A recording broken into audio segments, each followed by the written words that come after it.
Para entender um pouco, né, sobre epidermólise bolhosa, ela é um grupo de doenças multissistêmicas, não é uma doença só, né, e não é uma doença de pele apenas, né, é uma doença que envolve múltiplos órgãos. O que acontece é que há uma alteração na produção do colágeno, que é a proteína da pele, e essa proteína ela é responsável pela adesão das camadas da pele. E todos os órgãos que possuem tecido epitelial são afetados também. Por ter essa alteração ou diminuição ou mesmo ausência da produção desse colágeno, essa pele pode soltar um mínimo atrito, né? As camadas elas se soltam ao menor atrito. Por esse motivo, esses bebês são chamados de bebês com pele de asa de borboleta ou ninhos com pele de cristal. É um caráter hereditário, né? Não é uma doença infecciosa, contagiosa, né? É uma doença genética. E, por ser genético, apresenta diferentes quadros clínicos e o modo de transmissão também pode ser diferente. A incidência, eu vou falar mais no final. Pela literatura, nós temos 19 casos para cada 1 milhão de nascidos vivos. É uma doença muito rara, com uma prevalência de 11 casos para 1 milhão de habitantes. E a distribuição, né, as formas mais comuns são as formas mais leves, felizmente, e existem as formas mais raras, né, que são as formas mais graves. No Brasil, nós temos cadastrados, atualização até da semana passada, 1.027 casos, sendo que aqui na Paraíba são 15 casos até agora. Acho que nós temos que atualizar depois, eu e a Renata, né? Mas acho que por enquanto são 15 casos. É uma doença extremamente cara, então pela literatura é um custo estimado anual de 31 mil euros. E as formas principais, né, antigamente tinha muitos epônimos, o que causava muita confusão, né, na hora de descrever a doença. Então ela foi classificada novamente com as 4 formas principais, né? EB simples, onde as bolhas são superficiais e mais localizadas, praticamente não há cicatrizes. A EB juncional, onde as bolhas são muito profundas, quase 80 a 100% da superfície corporal é afetada, e essas são formas mais letais. A forma distrófica, onde as bolhas também são profundas, se formam de uma forma mais profunda e provocam cicatrizes, né? Cicatrizes e sequelas posteriores. E a EB Pindler, que é a mais nova, foi descrita mais recentemente. Existem bolhas, atrofia de pele e uma característica importante é a fotossensibilidade. A complexidade dessa doença se dá pelo número de genes afetados e pelo número de mutações. Então existem mais de 34 subtipos já descritos, com mutações de cerca de 16 genes, e são mais de 1000 mutações. Então essa é a principal dificuldade de se tratar essa doença. Por isso que não existe uma medicação específica para ela, né? Então você vai encontrar diferentes fenótipos, achados moleculares diferentes também. Então isso é muito complexo o tratamento. Aqui é um esquema gráfico, né, da formação, aonde se forma a bolha em cada uma das formas, né? Esse aqui são as camadas da pele, né? Aqui em cima a epiderme, aqui embaixo a derme. E claro que ninguém precisa saber isso, é mais para ter uma ideia, né? Aqui a forma simples, a bolha se forma na camada mais superficial, e as outras aqui mais na profundidade, né? A juncional é aqui mais para o meio, e a forma distrófica é bem mais no fundo da derme, no final da derme, o que vai causar mais cicatrizes, explica as sequelas dessa doença. Aqui uma forma mais simplificada, aonde se formam as bolhas, né, de cada uma delas. E as características genéticas de cada uma. Você vê que eu não estou falando de uma doença mesmo, né? São pelo menos aqui 4 formas principais, 4 doenças principais fora os subtipos, né? A forma simples, a característica geralmente é mais dominante, ela é rara, as formas recessivas. Aqui o comprometimento das proteínas aqui, né, de cada uma delas. Então são todas proteínas diferentes que são afetadas. E como nós vamos fazer a avaliação desses pacientes? Então, numa primeira consulta, é fundamental fazer o diagnóstico clínico, porque para se conseguir o diagnóstico laboratorial, isso é bem pouco acessível à maioria dos pacientes. Esses pacientes, além do diagnóstico que deve ser firmado logo, deve ser tomado medidas educacionais, orientações, encaminhamento para uma equipe multidisciplinar. Muitas vezes esses pacientes chegam para a gente com um diagnóstico apenas do dermatologista, e não é só disso, não se resume só nisso, né? O acompanhamento deve ser periódico e precisa haver uma integração entre os pacientes. É isso que acontece aqui na Paraíba, né, com o serviço da Renata. A Renata é dermatopediatra aqui da cidade, nossa voluntária da Débora também, eu brinco que é nossa alma gêmea, porque todo o trabalho que ela faz aqui com os pacientes é o que a gente quer transpor para o Brasil todo, assim, né? E a equipe multidisciplinar se resume a tudo isso aqui, né? Todos esses órgãos são afetados no paciente com epidermólise, né? Então não se restringe só à pele. Então é extremamente importante que esse paciente tenha esse acompanhamento para que se consiga pelo menos se poupar das complicações. Aqui o diagnóstico clínico, nós tivemos recentemente, né, agora em 2020 foi lançada uma nova classificação da epidermólise. Como existem muitos quadros clínicos, né, às vezes uma epidermólise simples pode ter uma apresentação semelhante a uma forma distrófica. Então, clinicamente, às vezes é muito difícil você fazer a diferenciação. Então, eles fizeram uma nova classificação.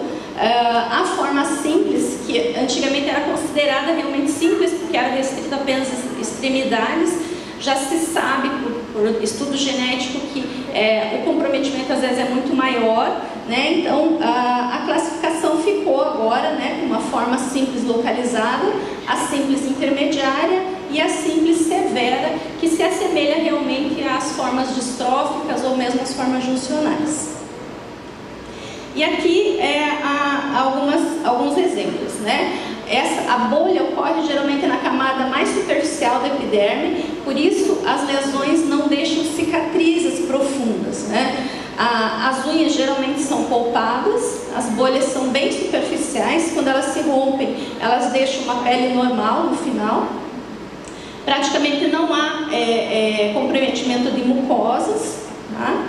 Com exceção, né, a forma generalizada é que há um comprometimento maior do estado geral e pode haver, às vezes, comprometimento na fase inicial da vida, comprometimento de mucosas, principalmente a mucosa oral.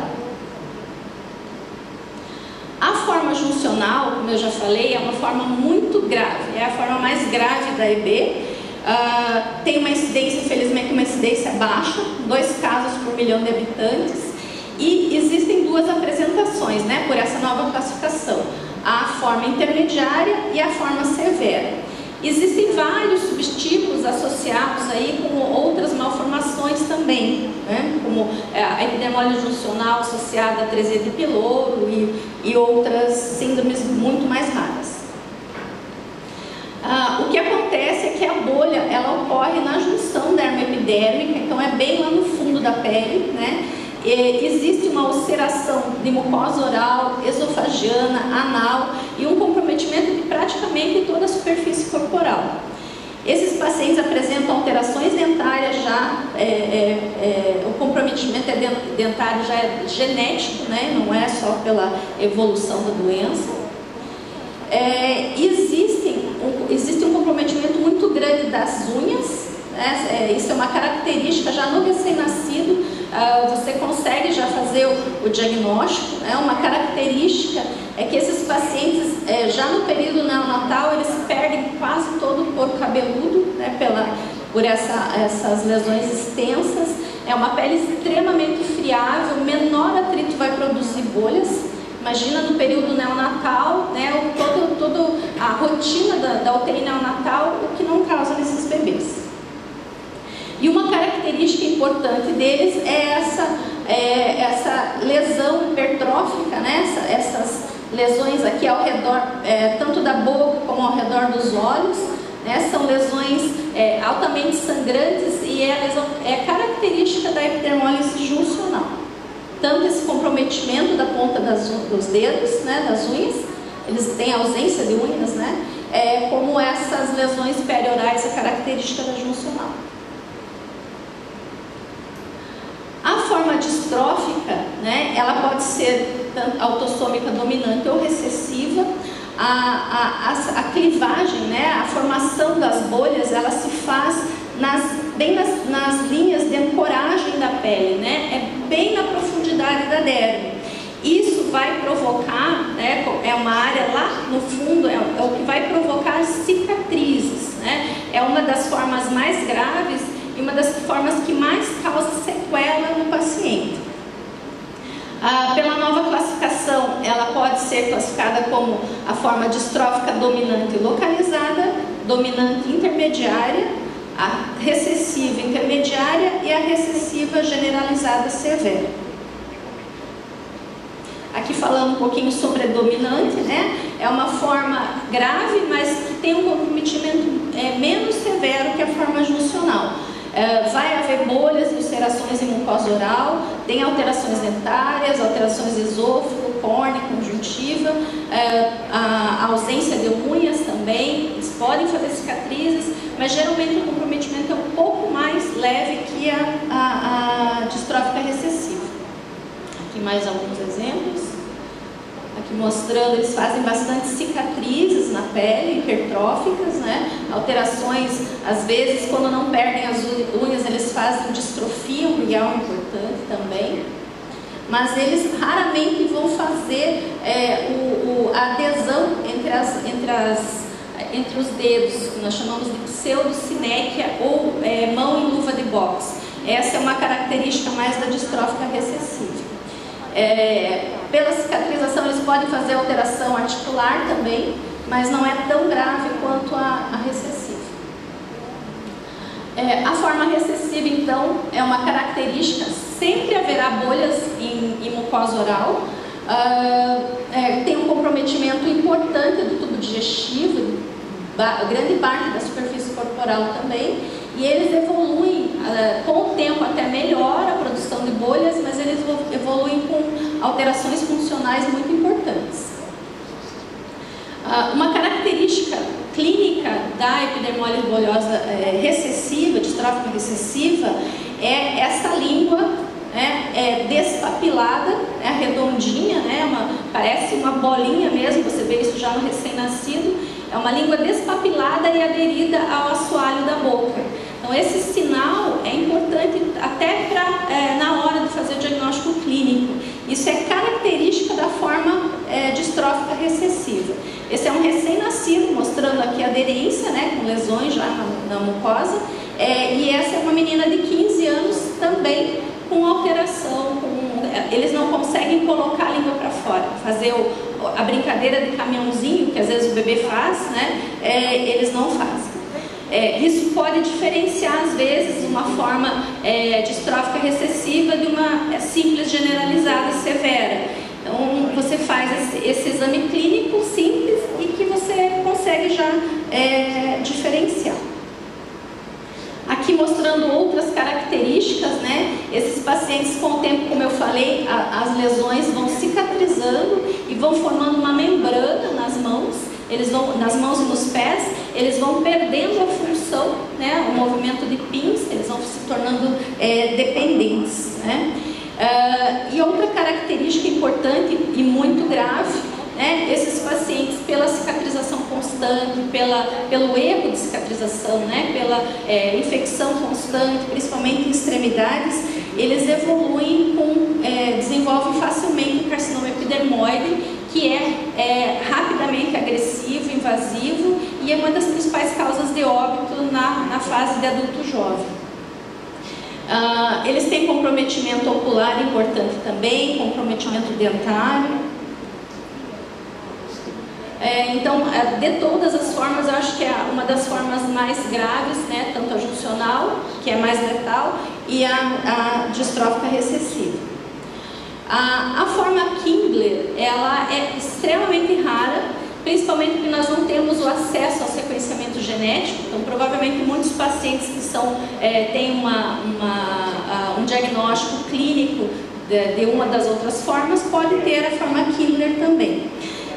Mas até agora, na literatura, nós temos 250 indivíduos relatados, né? E a apresentação das bolhas pode ocorrer em qualquer fase, em qualquer nível da pele, né? E ele pode simular as outras formas de EB também.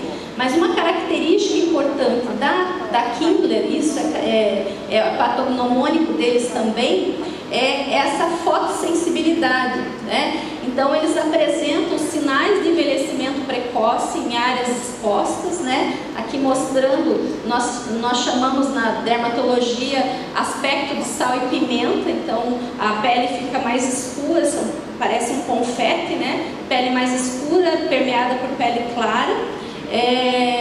Aqui veja a mão, né, bem envelhecida, e é um paciente jovem, né? Eles também têm alteração das unhas e eles fazem um grande comprometimento, né, de aparelho digestivo. Eles fazem muita estenose, fazem muita colite. A diferença aqui é que com a idade eles acabam melhorando a formação das bolhas, então tem um prognóstico um pouquinho melhor. Aqui mais alguns sinais, né? Eles têm uma característica que é a hiperplasia gengival, pode afetar muito a parte ocular também. E uma forma que eu gostaria de chamar muita atenção, que é no período neonatal e que causa muita confusão quando nasce esse bebê, que é a síndrome de Barth. Então, até pouco tempo atrás, essa síndrome era considerada uma doença à parte. O que acontece, esses pacientes apresentam uma aplasia cutis, que é a falta da camada superficial da pele. Isso provavelmente por um trauma ainda intraútero, né? Esses pacientes nascem sem a pele de extremidades, tanto no membro inferior quanto no membro superior. Essas crianças, muitas vezes, quando o neonatologista se depara com um bebê desses, ele chama a cirurgia plástica, vão para o centro cirúrgico, fazem enxerto de pele. Então, essa criança é entubada, né? Funcionam, fazem todo o tratamento como se fosse apenas uma aplasia. Então, ela volta do centro cirúrgico cheia de bolhas, mais complicada ainda, e o enxerto não vai funcionar, né? A síndrome de Barth, ela pode ser a primeira manifestação de qualquer uma das formas de EB. Esse aqui é um paciente que evoluiu para epidermólise distrófica recessiva.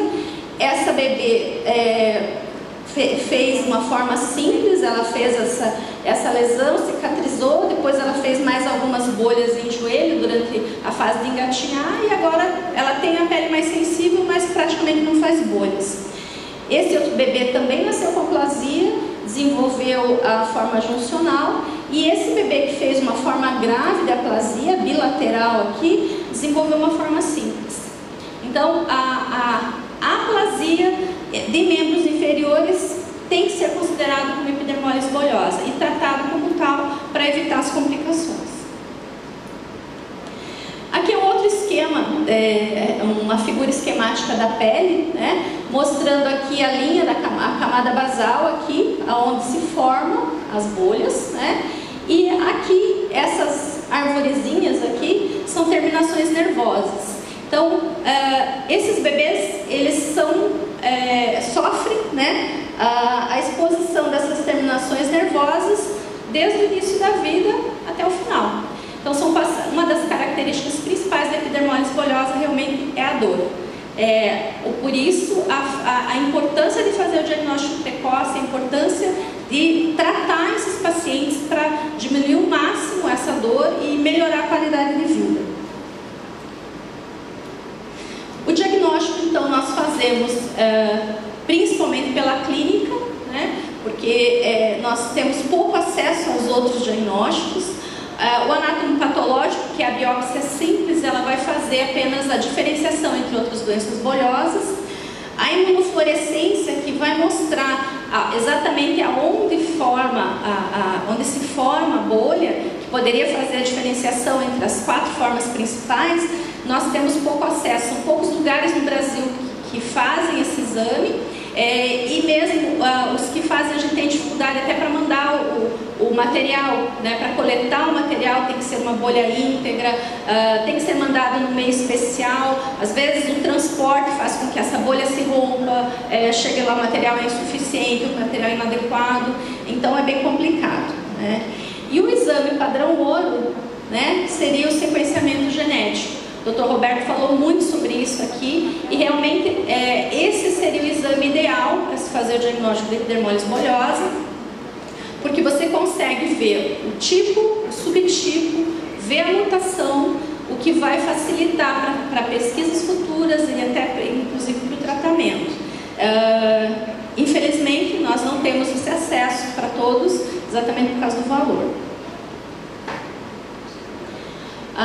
Aqui, né, mostrando, ninguém precisa decorar isso aqui, né, mas mostrando quantos genes nós temos envolvidos, né, nas alterações da epidermólise. Na forma simples, vejam quantos genes tem. Então, para cada gene é uma forma de apresentação, é um quadro clínico diferente. E às vezes a mutação vem incompleta, às vezes tem pacientes com a mesma doença, com quadros clínicos totalmente opostos, assim, né? Muito diferentes. Então é muito complexa realmente essa doença. Aqui as formas de diagnóstico, né? O diagnóstico por painel de nova geração seria um dos mais indicados, nós conseguimos avaliar vários genes, né? E o exoma completo seria o ideal, dos ideais, mas é extremamente caro também. Para tratamento, a primeira coisa que se precisa é o diagnóstico precoce. O Dr. Roberto falou isso. Para mucopolissacaridose, eu acho que para todas as doenças genéticas, o diagnóstico precoce é fundamental. Então, você consegue, né, tendo esse diagnóstico precoce, prevenir as complicações e impedir o agravamento das lesões. Nós não temos medicação para fazer para esses pacientes, mas nós temos condutas, diretrizes já estudadas internacionalmente para aplicar para esses pacientes. Então, como seria o tratamento? O tratamento ele se baseia na prevenção, nos cuidados paliativos, no tratamento das bolhas e feridas, na evolução e na prevenção das complicações e nas perspectivas futuras, que seriam realmente seria a luz no fim do túnel, né? Na prevenção, ela deve começar já na sala de parto. Então, esse bebê aqui realmente é uma foto que mandaram para mim, né? Ele ainda estava no centro obstétrico, então é ali que nós temos que intervir, né? Eu faço a parte, dentro da Débora, eu faço a parte de atendimento do recém-nascido, junto com uma equipe de voluntários. A nossa ideia, o nosso sonho de consumo é que esses bebês nasçam e já entrem em contato com a Débora, né? Para que a gente possa realmente instituir a prevenção adequada. Precisamos prevenir a formação das bolhas, prevenção das infecções e deformidades, já que a infecção é a principal causa de óbito nos primeiros anos de vida, corrigir a nutrição, cuidar da cavidade oral, que é uma das áreas mais afetadas das formas mais graves. Esse suporte nutricional é extremamente importante, já que ele está diretamente envolvido com a cicatrização das feridas. Orientação da família quanto à proteção de traumas, orientação da equipe quanto à proteção de traumas também, porque a equipe médica muitas vezes não faz porque gosta, mas porque às vezes acaba provocando mais lesões ainda só pelas condutas comuns dentro do centro obstétrico, dentro da UTI neonatal. E monitorar os sinais de neoplasia, né? Isso já nos pacientes maiores, que é, como eu falei, a principal causa de óbito aí na fase adulta.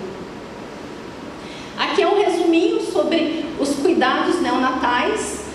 Por exemplo, são coisas simples que todos os nossos filhos já passaram, né? Mas colocar pulseira plástica nesse bebê vai causar bolha, né? Colocar na incubadora, o calor da incubadora vai aumentar as bolhas desse bebê. O lugar restrito, mesmo que seja um recém-nascido, qualquer movimento vai fazer mais bolhas, né? Adesivos. Então, o bebê nasce, a primeira coisa que se faz, passa a sonda nasogástrica, passa a sonda anal para ver se não tem perfuração, se não tem atresia do esôfago. Isso é rotina, a gente faz como pediatra, a gente faz isso. Um bebê que está ali com bolha, nasceu com aplasia, se você fizer isso, você vai provocar mais bolhas, né? Adesivos, então colocar micropore na criança, passar sonda porque acha que ele vai precisar, ele não vai conseguir mamar. Então essas coisas têm que ser pensadas antes de fazer, né? Aqui o que não se fazer com bebês com epidermólise, né? Geralmente eu recebo essas fotos, então eu já fico arrepiada, né? Quando me mandam, olha, eu acho que eu estou com um bebê com epidermólise. Então ele já me manda a criança com sonda nasogástrica, com esse curativo adesivo aqui, altamente adesivo. Quando se tira isso aqui, vem a pele junto, né? Esse bebê aqui estava com essa sonda, foi retirado do outro lado, aí já estava sem pele. Aqui foi tirado depois que eu atendi, também estava sem pele, né? Gases simples protegendo aquela lesão, né? Isso aqui depois que saiu ficou uma área extremamente sangrante. Essa bolha enorme que foi feita aqui, foi colocado oxímetro de pulso, só a pressão do oxímetro já fez aquilo. O bebê não estava cianótico, não estava nada, mas faz parte da UTI ver a oximetria da criança. Colocar esparadrapo, né? Aqui eles arrancaram o esparadrapo e puseram micropore, então vai tirar a pele de novo, né? Nessa criança, a enfermeira passou a fralda para fazer higiene. É o que a gente faz quando vai tirar o excesso de pele, excesso de fezes, a gente passa a fralda para limpar primeiro e depois fazer a higiene. A enfermeira fez isso, arrancou a pele, né? Aqui mais um trauma. E essa é a maneira ideal. Essas crianças devem ser colocadas em berços simples, de preferência se elas estão estáveis, com temperatura normal, curativos especiais que não sejam aderentes, aqui tratando já a ferida que tinha sido aberta. Esse bebê precisava de um oxímetro, então colocar um oxímetro com um curativo à base de silicone que não adere à pele. Espumas protetoras ali, porque a própria pressão do corpo do bebê pode fazer mais lesões. E aqui o bebê que nós queremos, como nós queremos que seja atendido, né? É um bebê que está estável, está mamando no peito, não tem sonda, esse era aquele primeiro bebê que estava com sonda, né? Não tem sonda nasogástrica, não está com vaso, né? Não está com acesso venoso, os curativos todos não aderentes, né? Protegido sem ser agredido. Os banhos desses bebês têm umas características especiais. Nós devemos evitar sabonetes comuns, né? Os sabonetes eles alteram o pH da pele, eles vão tornar o pH mais básico, que favorece a infecção. Procuramos usar produtos chamados Sindex, que deixam o pH mais próximo da pele que o pH ácido, né? O uso de coberturas para controlar o excesso de secreção, né? Que a gente chama de exudato. As banheiras, nós muitas vezes adaptamos. Essa mãe comprou uma piscininha para o bebê, né, para dar o banho. Essa mãe não tinha recurso, ela colocou um cobertor e é assim que ela dá banho para o bebê. O importante é que a gente diminua o máximo o atrito e o trauma no local. As feridas podem ser tratadas, né? O uso de medicações, produtos à base de PHMB, que retira o biofilme, que é a camada de bactéria que povoa a ferida e que impede a cicatrização. Uma bolha enorme, né? Vocês já esvaziaram a bolha? Não, precisa, né? Aí eles embrulham, às vezes, o curativo por cima, né? A própria pressão do líquido líquido aqui nessa bolha vai dissecar essa pele, né? Então muitas vezes você me manda uma foto assim, no dia seguinte a bolha está ocupando todo esse pé. Então essa bolha deve ser esvaziada, deve ser retirado esse conteúdo, mas precisa manter o teto da bolha para que ele funcione como se fosse um curativo especial, né? Aí a maneira como que se esvazia está aqui, né, nesse esquema paralelo ao assoalho da bolha, fazendo várias aberturas para que essa bolha não se refaça, né? É importante a analgesia nesse período. Ainda dentro do tratamento das bolhas, né, e das feridas, a escolha da cobertura é muito importante, né? Devemos escolher técnica que seja mais atraumática possível e que seja trocas periódicas, que a gente use produtos que possam ser trocados mais espaçadamente, para que a dor seja uma das coisas mais amenizadas nesse período, né? A troca de curativos é uma das fases mais complicadas para esses bebês. Então, o curativo especial, que nós chamamos, a cobertura especial, para ser considerada adequada para o paciente com epidermólise, ele deve ser capaz de absorver bem o exudato, né, que é aquela secreção que se forma na ferida, deve ser confortável, permanecer no local, porque qualquer movimento vai provocar mais bolhas, ser de fácil retirada, ser acessível, e ter disponível uma variedade de tamanhos, porque isso a gente tem que adaptar também. Isso é importante saber que não existe um curativo só para epidermólise. Então são vários curativos para várias fases da ferida, o que também aumenta mais a complexidade da doença. Aqui algumas marcas, né, que é usados. Nós usamos, às vezes, rede de fixação, que é muito mais confortável do que faixas, né? Essas ataduras, às vezes, deixa a criança impede o movimento adequado. Então, as faixas tubulares vieram para isso, dá muito mais conforto para esses bebês. Fizeram, né? Lançaram produtos para eliminar o curativo sem atrito, né? Uma maneira de retirar o curativo sem atrito, isso é bem importante. E ainda dentro do tratamento, né, os cuidados paliativos. Antigamente, quando se falava em cuidados paliativos, você pensava, puxa, paciente com câncer, paciente que vai a óbito e tudo mais. Os cuidados paliativos é muito mais do que isso, né? Ele envolve realmente a qualidade de vida. Isso é importante, e é importante que o paciente e a família tenham esse contato já desde o início, né? Desde a fase neonatal. Então, dentro dos cuidados paliativos, o uso de banhos com cloreto de sódio, né, banho com água salgada, diminui muito a dor desses pacientes, diminui a quantidade de infecção, né, o nível de micro-organismos na região. O uso de hipoclorito também, então tem alguns artigos falando isso, que é importante o uso tanto da água salgada quanto do hipoclorito, né? A analgesia é extremamente importante na troca dos curativos, antes, durante e depois das trocas. Existem esquemas já prontos para isso, né? Nós vamos adaptando. O tratamento da infecção, muitas vezes a causa do prurido, que é muito grave neles, né?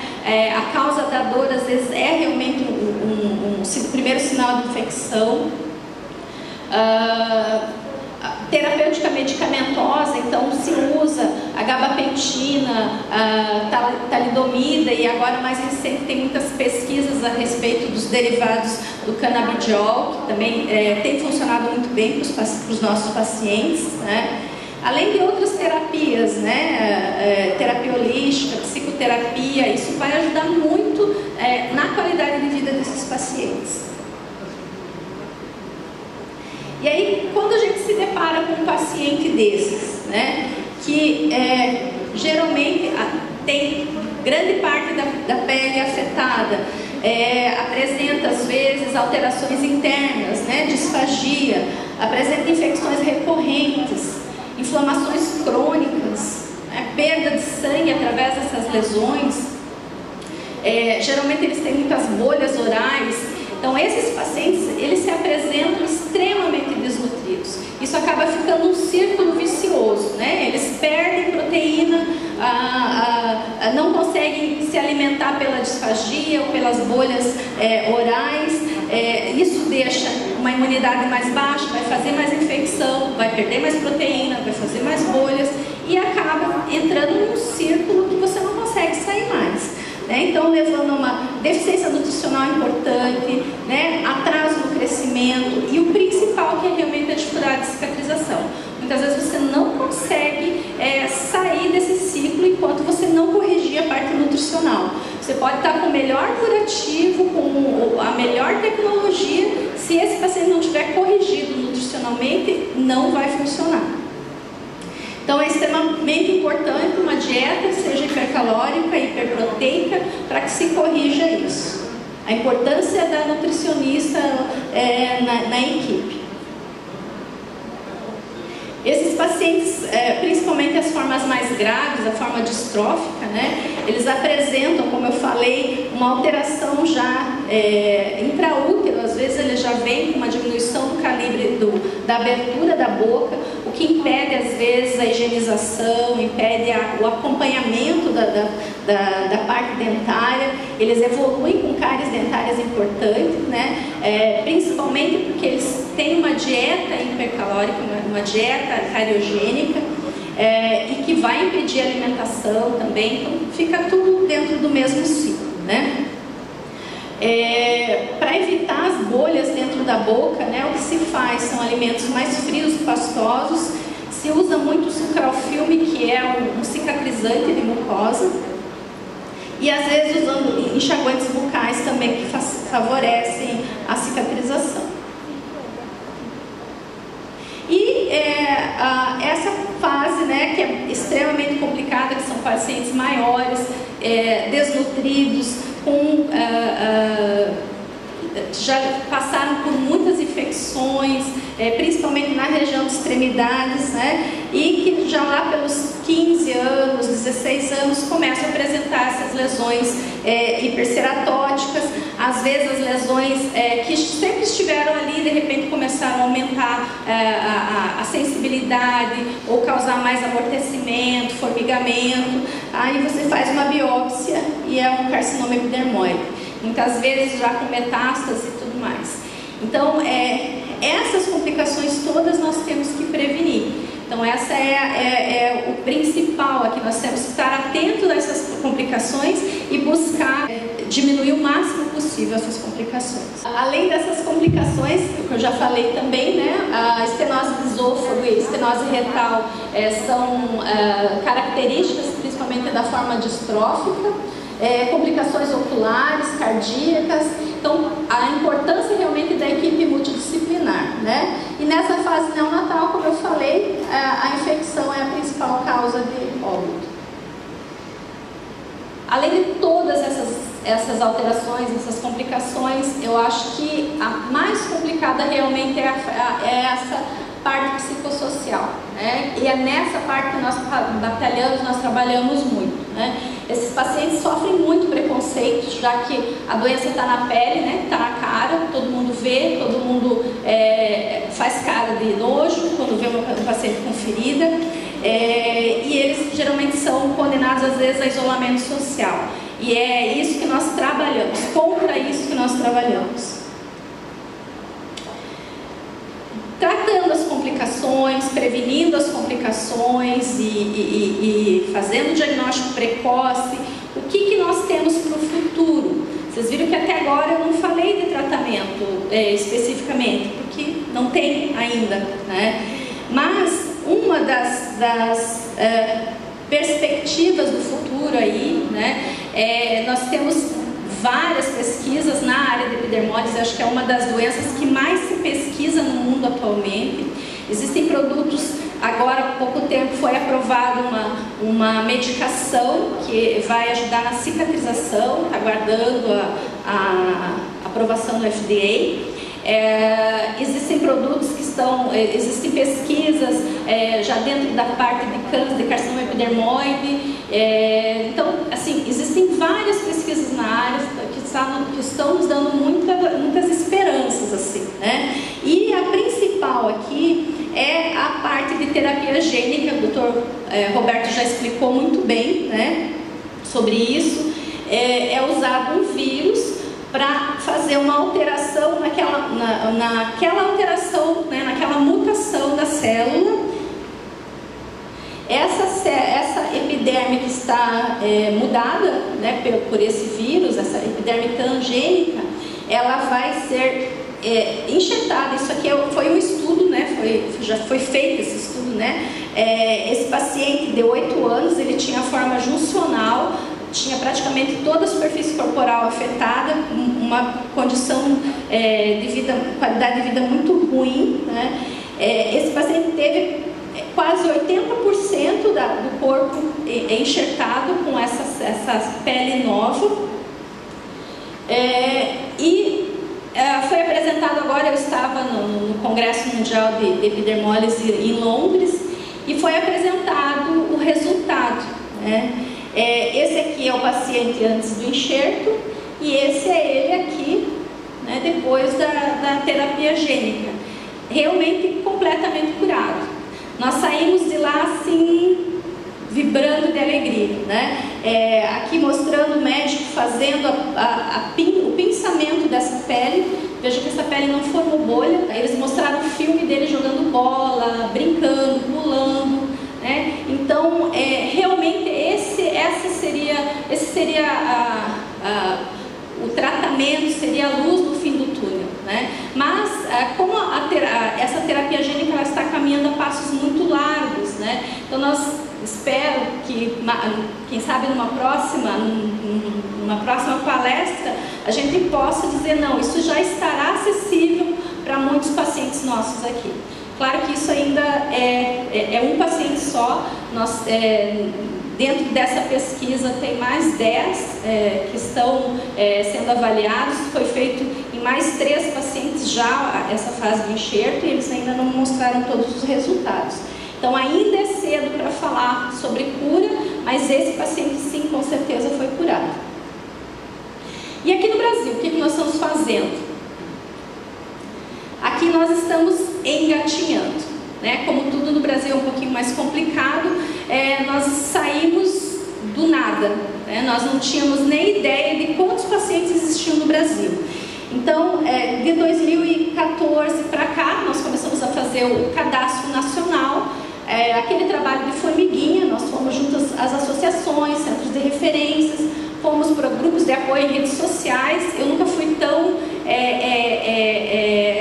nunca fui de participar de rede social, mas eu acabei entrando em Facebook, Instagram, e agora estou youtuber até, né? Mas tudo realmente para tentar buscar esses pacientes. A ideia era realmente fazer um cadastro único para que a gente pudesse unificar um protocolo de atendimento, buscar políticas públicas de atendimento que não existem para o paciente com epidermólise, e dar a esses pacientes maior acesso à pesquisa. Toda vez que existe uma pesquisa a nível mundial, aonde eles vão buscar o paciente no Brasil? No Brasil tem muitos pacientes aqui. Apesar de raro, nós temos bastante pacientes. Essas pesquisas geralmente são mais complicadas, porque se os pacientes são raros, né, o N é pequeno, tem que saber onde procurar. Então aqui são os dados que nós perguntamos no cadastro, ele fica disponível online no site da Débora. E aqui a evolução, né? Nós partimos de 273 pacientes, era o conhecimento que nós tínhamos em 2014. Esse aqui foi um levantamento até julho de 2020 agora. Tinha 1.004 pacientes, a semana passada já estávamos em 1.027. Nós fizemos uma campanha de divulgação durante a semana de conscientização da EB, então agora com toda a divulgação do nosso canal, toda a tendência é mais ou menos igualar a literatura. A idade, então nós temos quase a metade dos pacientes crianças de 0 a 15 anos. Por isso a importância do pediatra conhecer a doença e saber todas as diretrizes de atendimento. Nós temos, desde 2016, nós estamos conseguindo ter uma notificação um pouquinho maior desses pacientes, né? Já tem uma evolução um pouquinho maior, está mais ou menos estável essa notificação, ainda está abaixo do que a gente espera. Muitas vezes a gente recebe esses pacientes com 3, 4 meses de vida e isso nos deixa muito tristes, assim, né? Porque 3 meses poderiam ter sido poupados de dor. Esse aqui é a tabela desse ano, né? Com toda a pandemia, esses pacientes não pararam de nascer, nós tivemos que usar a imaginação por falta de logística e tudo para conseguir fazer o acompanhamento desses bebês. O número de óbitos, ele bate com a literatura, né, mostrando as formas distróficas e a forma juncional sendo uma das mais graves. A forma juncional é a mais letal, apesar de ter um número baixo aqui, no cadastro ela tem um número baixo também, né? E o que chama atenção também é a grande quantidade de pacientes que morrem sem diagnóstico. Essa é a nossa guerra, né? Nós queremos que esses pacientes tenham um diagnóstico decente para que a gente possa, às vezes, tomar as atitudes corretas. Aqui é um quadro mostrando a distribuição dos pacientes, né, no Brasil. Esse primeiro é o número que nós temos no Brasil e aqui do lado é o que nós deveríamos ter, né? Então aqui em Santa Catarina nós temos uma notificação maior, porque a nossa associação é uma associação mais antiga, nós divulgamos muito, então fica mais fácil às vezes a comunicação, né? Mas tem lugares aqui que nós praticamente nem temos quase, no Amapá nós não temos pacientes, com certeza tem e eles morrem sem diagnóstico. Aqui a prevalência de cada, por região, né? Mais uma vez mostrando a região sul, uma prevalência um pouquinho mais alta do que as outras, né? Mas mesmo assim está muito abaixo, né? 11 casos por milhão de habitantes, aqui nós temos quase 6 casos, isso é muito baixo, está muito abaixo do que a gente espera, né? Então o que nós sabemos realmente que é uma doença rara. Por enquanto não existe cura, mas que nós temos essa esperança nesses estudos avançados. Precisamos de um planejamento de políticas públicas. Nós trabalhamos o ano passado inteiro em relação ao PCDT, né, que é o protocolo de atendimento desses pacientes.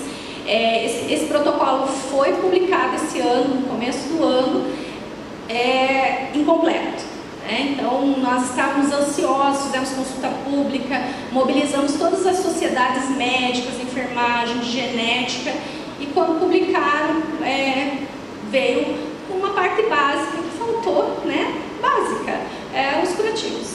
Então tinha várias coisas realmente que a gente precisava, mas eles deixaram aberto para que o gestor decida o que fazer com os curativos. Se nem o médico conhece realmente a epidermólise, imagine o gestor que está lá naquela ponta, para ele o que vier é lucro. Se vier um curativo muito barato, não importa, vamos usar aquele, né? E aí para a gente convencer esse gestor vai dar muito mais trabalho. Então a gente está batalhando para que isso mude, para que esse PCDT venha um pouco mais completo. E, né, para finalizar, realmente a epidermólise é uma doença rara, mas o que a gente quer mostrar é que ela não é só um número, né, que é um ser humano que existe ali por trás dessas feridas e que precisa da ajuda do Estado. Sim, ele é responsável por isso e deve ajudar. O trabalho da Débora se baseia nisso. Nós fazemos a divulgação para a comunidade para tentar diminuir o máximo possível esse preconceito. Nós fazemos a divulgação junto à equipe médica, né, a equipe principalmente dos pediatras, da equipe neonatal que vai atender na fase inicial. Nós temos um projeto que se chama Kit Borboletinha. Quando esse bebê nasce, é feita a notificação precoce, nós mandamos uma caixa com os produtos para várias fases da ferida. Junto vem informativos, uma mensagem para os pais sobre o que é B, vai essa nossa mascotinha, que a gente chama de Debrinha, que é uma mensagem de boas-vindas para o bebê, e nós damos toda essa assistência, tanto pela internet, se tem voluntário na região, a gente manda o voluntário fazer essa orientação pessoal. Então é um dos projetos assim que eu mais amo, né, Estamos junto ao governo, batalhando por isso, porque esse PCD saia de uma forma correta e adequada. Temos um projeto novo que se chama Debra Talks. Nós aproximamos os profissionais de saúde com a população, as famílias, né, numa linguagem mais coloquial possível, mais tranquila para que eles entendam, né, e damos muito apoio para as famílias, isso que é realmente o nosso principal objetivo. Nós terminamos esse final de semana a campanha Vida do Avesso. Essa campanha é uma maneira de nós buscarmos a empatia da população em geral. Para quem já ouviu falar sobre EB, a história do Vida do Avesso é que essas crianças usam a roupa do avesso, porque a costura pode causar bolha, as etiquetas causam bolha. Então, durante uma semana, pelo menos, nós fazemos com que as pessoas que já ouviram falar sobre EB façam a roupa com a foto do avesso, coloquem nas redes sociais, falem um pouco sobre EB, para que possam disseminar isso para as próprias redes sociais, né? Agora, com a pandemia, nós tivemos que usar só a rede social mesmo, mas nós fazemos isso nas universidades, nos hospitais, nas escolas onde os pacientes estudam.